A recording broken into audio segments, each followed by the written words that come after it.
Selamat pagi semuanya. Senang sekali bertemu kembali pada hari Senin ini.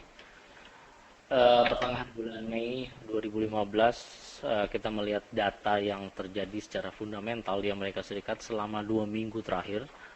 Terlihat dalam keadaan tidak terlalu bagus, mengawali dari kuartal pertama, kemudian kuartal kedua, mengenai masalah GDP, dilaporkan juga mengalami kontraksi. Kemudian kita melihat data terakhir pun menunjukkan angka-angka yang cukup mengkhawatirkan bagi yang menginginkan tingkat suku bunga akan dinaikkan pada bulan Juni mendekati. Ternyata kebanyakan analis memundurkan kembali proyeksi untuk kenaikan suku bunga hingga bulan September 2015. Semakin mundur ini. Kemudian data terakhir seperti yang telah diutarakan tadi pada hari Jumat, keempat data saya kira dalam keadaan negatif atau merah. Empire State Manufacturing Index 3,1 dari sebelumnya, forecast 5,1, kemudian capacity utilization rate sendiri negatif, berkurang dari bulan lalu 78,6 menjadi 78,2, di bawah dari forecast 78,4. Kemudian pembacaan industrial production ini bagi saya penting dikarenakan menjadikan alasan selain untuk melihat dari tingkat tenaga kerja, kemudian hal ini juga melihat performa dari industri production, jadi proses untuk produksi sendiri ternyata negatif ini, masih tetap di angka minus 0,3%, di bawah dari forecast yang sebelumnya 0,1%. Meskipun sama dengan bulan lalu, ternyata tidak mengalami pertumbuhan yang cukup berarti. Kemudian data merah, data utama yang biasa dilakukan oleh Universitas Michigan, consumer sentiment yang juga turun dari bulan lalu 95,9, kemudian forecast sebetulnya dalam keadaan pesimis di 95,8, namun keluar jauh di bawah itu, yaitu 88,6. Kemudian kalau kita melihat dari data CPI yang terjadi dari beberapa saat yang lalu juga mengalami penurunan, sehingga total CPI yang terbaca di bawah 0%. Jadi pertumbuhan dari CPI performa dibandingkan dengan tahun lalu negatif. Kemudian yang core, meskipun core dalam keadaan positif ini bersundari di atas 1,5%, namun masih dalam kecenderungan stagnan antara 2 hingga ke 1,5%. Memang kalau kita melihat dari target yang terjadi untuk inflasi sendiri ke angka 2% untuk tahunan, saya kira cukup berat apabila kita melihat ke belakang tahun 2012 akhir hingga ke tahun 2015. Peningkatan yang terjadi di CPI sendiri membutuhkan power yang cukup kuat apabila kita melihat dari sisi pertumbuhan yang kemarin juga tidak terlalu bagus. Kemudian dari sisi tingkat housing market index yang menjadikan salah satu indikator untuk performa kecukupan modal para investor, terlihat tren yang terjadi juga tidak cukup signifikan untuk menjadikan tren utama dalam keadaan up, sehingga yang terjadi untuk market index memang masih berada di atas 50 dalam keadaan ekspansi, namun tertanda hingga tahun 2013, dari tahun 2013 hingga tahun 2015 dalam keadaan stagnan, meskipun performa yang terjadi untuk akhir-akhir ini juga cukup bagus sebetulnya, namun untuk jangka panjang terlihat tidak cukup kuat untuk menandakan tingkat housing market index dalam keadaan positif. Kemudian yang saya utarakan tadi, tingkat manufaktur ditandai dengan Manufacturing Purchasing Manager Index, terlihat performa juga dalam keadaan stagnan dibandingkan dengan waktu resesi yang terjadi. Peningkatan dari angka 30 angka indeks manufaktur menuju ke angka mendekati angka 60, kemudian hingga pada saat itu tahun 2011 hingga tahun 2015 jangka panjang kita melihat pergerakan yang bisa dikatakan stagnan ya, berkisar di angka 55 hingga ke angka 52 angka indeks. Kemudian saat ini terlihat penurunan dari manufaktur purchasing yang terlihat di sini, meskipun berada di angka 50 namun masih berada di angka 55 indeks. Kemudian survei sentiment index yang di kemarin 88,6, kita melihat tren yang terjadi membentuk huruf M, menandakan apabila kita melihat dari tren yang terjadi juga mengecewakan sebetulnya. Kemudian saat ini mengarah ke angka 88 hingga 86 angka indeks untuk Michigan Consumer Confidence. Kemudian juga ini lebih rendah daripada yang diestimatkan oleh Bloomberg 68 ekonom yang disurvei, ternyata tetap negatif forecast maupun dari realisasi pengumuman data yang terjadi. Data-data bulan April dalam keadaan negatif, kemudian current condition juga negatif. Terlihat di sini turun ke 99,8 dari 107, hampir sama dengan consumer sentiment. Di current condition untuk Amerika Serikat juga dalam keadaan negatif. Kemudian kalau kita melihat di Jepang, ya Jepang tadi telah diumumkan data tentang core machinery order month to month sendiri dalam keadaan bagus, dari minus 1,4%, forecast 1,7%, ternyata dikeluarkan cukup bagus 2,9%. Memang pekan ini kita melihat Jepang akan merilis beberapa data ekonomi tentang kebijakan stimulus yang telah diutarakan oleh pemangku kebijakan bahwa tidak akan meningkatkan stimulus lebih lanjut dikarenakan belum ada kebutuhan untuk itu. Kemudian kita melihat nanti pada hari Kamis, ya, pada hari Kamis akan menggelar rapat, kemudian berakhir pada hari Jumat mengenai tingkat pertumbuhan dan lain-lain. Meskipun pada periode yang lalu BOJ telah menurunkan proyeksi pertumbuhan ekonomi dan inflasi Jepang. Kemudian market saya kira pada minggu ini akan terfokus mengenai masalah itu. Selain tadi pagi juga telah diumumkan mengenai masalah tingkat suku bunga oleh Australia yang diperkirakan akan terjadi penurunan kembali apabila topangan dan fundamental fundamental yang akan terjadi juga belum cukup bagus untuk mengangkat performa dari fundamental Australia. Saya kira seperti itu fundamental, beberapa fundamental yang telah direview oleh kami pada minggu lalu, Bu Sendari.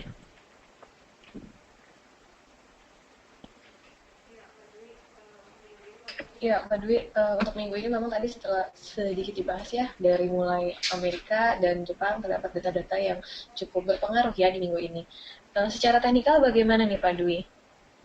Oke, teknikal sebelum melangkah ke teknikal mengenai masalah Yunani ini terlihat merupakan ancaman kembali tanggal 5 Juni Bu Sundari. Ada ancaman kembali bahwa Yunani memperlihatkan gonjang-ganjing terhadap perekonomian mereka dikarenakan bahwa Tsipras menyatakan tidak akan memenuhi tuntutan dari IMF mengenai masalah salary maupun masalah pensiun, sehingga dua hal ini yang merupakan isi dari kampanye partai Syriza bahwa tidak akan mengotak-atik masalah ini, dan IMF ternyata menginginkan perubahan dari kedua variabel ini. Namun tetap pada keputusannya Tsipras tidak akan memenuhi menurunkan tentang pensiun maupun tentang tingkat gaji yang diinginkan oleh IMF. Terlihat juga ancaman ini ke depannya saya kira merupakan negatif untuk euro, sehingga kita melihat nanti tanggal 5, sebelum tanggal 5 terjadi fluktuasi harga yang cukup lumayan Bu Sundari. Langsung ke teknikal.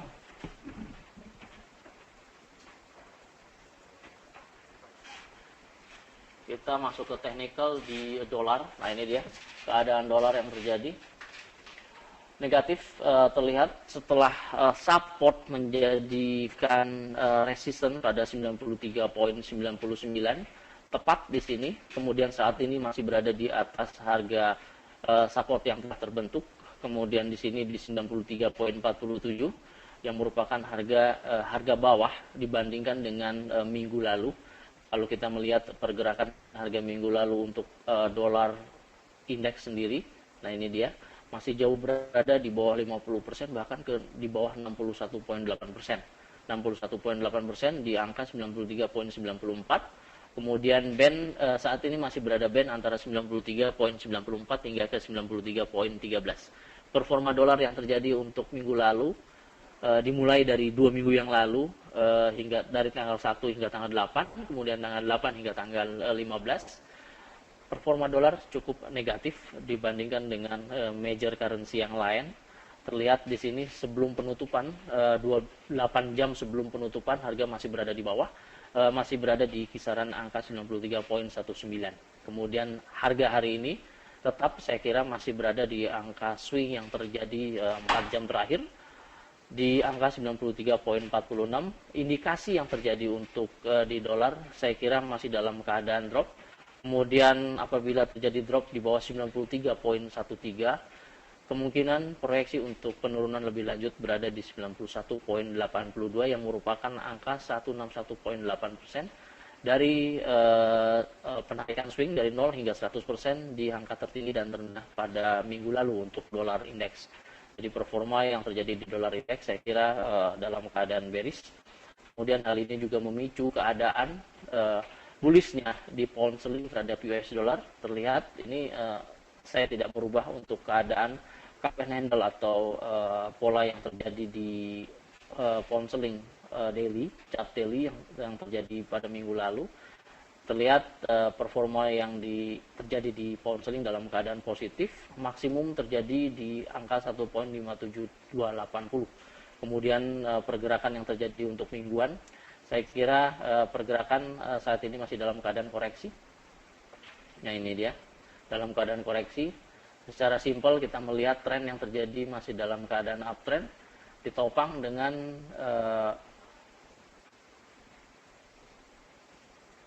support ya, masih jauh berada di atas garis support. Kemudian kalau kita melihat untuk garis resisten yang terbentuk juga saya kira lebih dekat ke resisten, yaitu di 1,58798. Saya kira untuk performa pound sterling untuk technical masih dalam keadaan uptrend, meskipun dalam saat ini pergerakan saat ini dalam keadaan koreksi untuk chart 4 jam. Kemudian di Australia, kita melihat di Australia, nah ini dia, tadi telah diumumkan atau dari petinggi dari RBA yang menyatakan akan mengambil tindakan untuk tingkat suku bunga lebih lanjut apabila diperlukan, sehingga membawa pengaruh yang cukup negatif sebetulnya pada saat ini di Australia dolar pada 3 jam pertama setelah pembukaan tadi mengalami penurunan hingga menyentuh harga rendah ke angka 0,80052. Hingga saat ini terlihat Australia dollar terhadap US dollar mengarah ke angka 0,79963. Tren yang terjadi cukup jelas untuk Australia dollar terhadap US dollar dalam keadaan bearish. Kemudian untuk dolar yen, nah ini dolar yen masih dalam keadaan range. Kemudian yang kita manfaatkan dari sini adalah angka tertinggi dan terendah yang masih cukup terbatas, sehingga saat ini harga mendekati harga resisten kembali. Selama satu bulan dari bulan Mei hingga pada hari ini terlihat resisten yang terbentuk cukup bagus saya kira, karena dikarenakan harga terus menyentuh ke angka 120.067 hingga angka terendah di 119.701 yang merupakan garis resisten yang terbentuk. Saya kira target-target untuk resisten ini yang menjadikan alasan kita untuk trendline ini adalah batasan-batasan kita untuk target posisi buy maupun posisi sell yang terjadi untuk jangka menengah untuk di dolar yen. Kemudian pergerakan di emas setelah pergerakan dolarnya negatif, kemudian isu negatif yang terjadi di Amerika Serikat mengindikasikan pergerakan untuk emas saya kira masih dalam keadaan naik ya, masih dalam keadaan naik.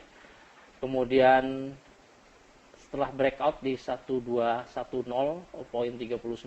saya kira pergerakan harga untuk emas mendekati ke angka 1240-an.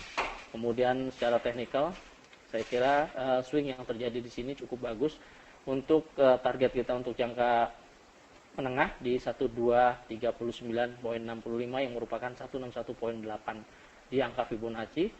Angka 0 kita tarik di 1175.13, kemudian angka 100 kita tarik di 1214.95.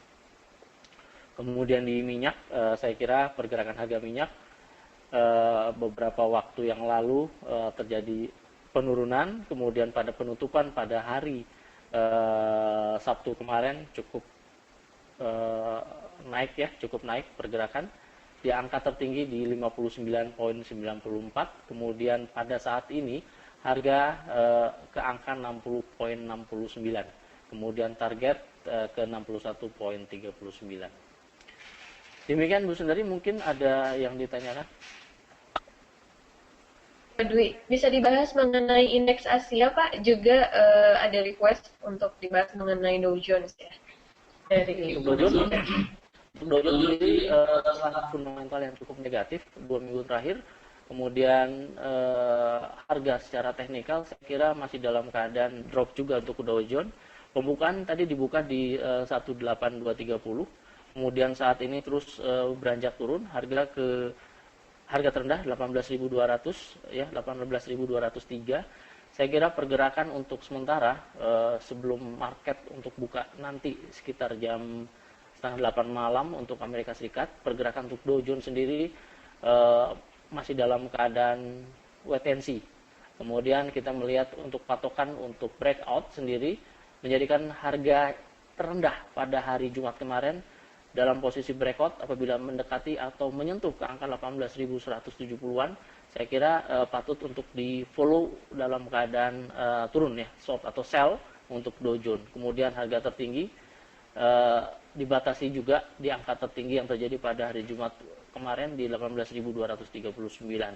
Range yang terjadi diperkirakan angka sekarang masih berada di angka tengah, yaitu di angka di harga range 74 angka indeks Dow Jones antara 18.246 hingga ke 18.173 Bu Sundari. Kemudian langsung ke indeks yang lainnya di S&P juga hampir sama.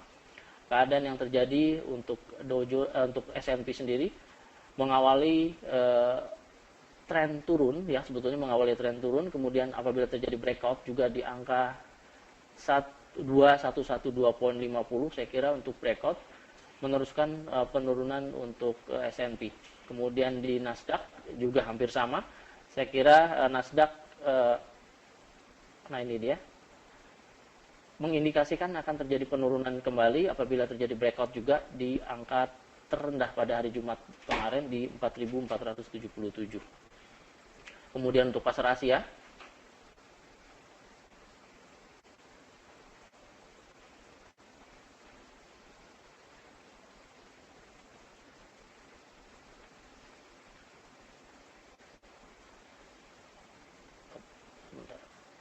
nah ini untuk pasar Asia.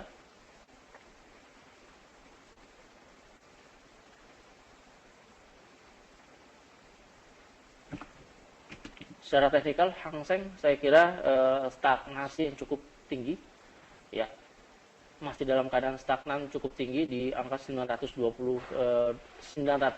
pips yang terjadi di Hang Seng. Kemudian pembukaan di angka di 27.733. Pergerakan Hang Seng saya kira kita batasi angka terendah dan angka tertinggi untuk minggu lalu kisaran di 27.490. Kemudian untuk jangka pendek untuk 1 jam, untuk chart 1 jam, saya kira pergerakan Hang Seng mengawali hari ini masih dalam keadaan bearish. Target masih tetap sama di 27.490 untuk target maksimal 50% dari Fibonacci. Kemudian kita melihat di sini pergerakan terus mengalami penurunan pasti dalam jangka pendek lebih lanjut. Nah, ini dia. 30 menit kedua yang terjadi masih dalam keadaan bearish, kemudian dapat kita ikuti untuk pergerakan jangka pendek sekali di bawah 30 menit dalam keadaan bearish hingga ke 27.490. Kemudian di Nikkei Nah, ini dia Nikkei. Performa yang terjadi di Nikkei saya kira seperti ini. Ya, kita tinggal menunggu breakout untuk Nikkei 19.869 untuk breakout, sehingga target lanjutan untuk kenaikan saya kira seperti itu, jangka panjang ke 20.101 pergerakan di Nikkei. Kemudian di Kospi hampir sama menyerupai di Hang Seng, pergerakan di Kospi di sini dalam keadaan drop. 3 jam pertama yang terjadi semenjak jam 7 pagi tadi, pergerakan Kospi terus mengalami penurunan hingga terindikasi ke 260.45 angka indeks Kospi. Demikian dulu saudari.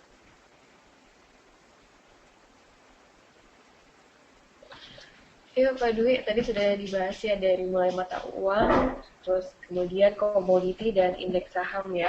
Dari data-data yang akan keluar minggu ini juga seperti yang tadi sudah Pak Dwi katakan ya, fokus kita terhadap Jepang ya untuk minggu ini, di mana akan terdapat data pada hari Jumat ya, ada monetary policy statement untuk Jepang, membahas juga mengenai rapat tingkat pertumbuhan, dan nanti juga hari Rabu terdapat data prelim GDP untuk Jepang.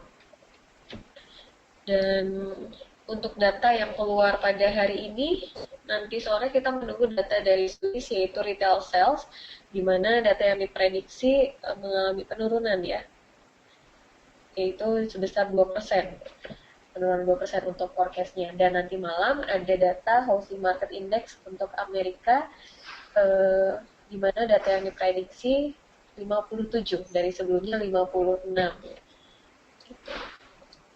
Dari Amerika sendiri untuk minggu ini juga cukup banyak ya data-data yang keluar. Dimulai pada besok ada building permits untuk Amerika, kemudian juga pada hari Kamis ada FOMC meeting minutes, kemudian unemployment claims, dan hari Jumatnya ada CPI dan core CPI ya, seperti yang tadi sudah Pak Dwi jelaskan di awal. Mungkin ada lagi yang ingin ditambahkan Pak Dwi? Tidak ada, memang fokus ke Jepang untuk minggu ini. Hari Kamis dan hari Jumat ada meeting dari BOJ. Saya kira fluktuasi harga juga terpengaruh pada hari itu.